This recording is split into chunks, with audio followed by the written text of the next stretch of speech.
അമൂല്യമായ വസ്തുക്കൾ കൊണ്ട് ക്ഷണികമായ സുഖമേ പ്രാപ്തമാകൂ കുബേര. എന്നാൽ പരമാനന്ദത്തിന്റെ അനുഭൂതി മനസ്സിന്റെ ശാന്തിയിൽ നിന്ന് മാത്രമേ പ്രാപ്തമാകൂ. മനസ്സിന്റെ ശാന്തിയാണെങ്കിൽ സന്തോഷത്തിൽ നിന്നും പ്രാപ്തമാകുന്നു.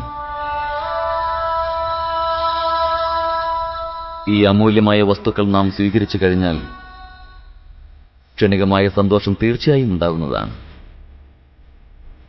സ്ഥിരതയില്ലാത്ത മനസ്സിന്റെ ഈ ചഞ്ചലതയാണ് സന്തോഷമില്ലായ്മയ്ക്ക് ആധാരമാവുക. ഈ വസ്തുക്കളെക്കാൾ ഉത്തമം നമ്മുടെ പുലിത്തോൽ തന്നെയാണ്. അപ്പോ ഇവയ്ക്കും അങ്ങയുടെ പുലിത്തോലിനും തമ്മിലുള്ള വ്യത്യാസം എന്താണെന്ന് പറയാമോ? ഒരു മൃഗത്തിന് മൃത്യു സംഭവിച്ചു കഴിഞ്ഞാൽ പിന്നെ അതിന്റെ തുകലിന് യാതൊരു മഹത്വവും ഇല്ലാതാകുന്നു. അപ്പോൾ മാത്രമേ നാം അത് ശരീരത്തിൽ ധരിക്കുവാൻ വേണ്ടി ഉപയുക്തമാക്കുന്നത്.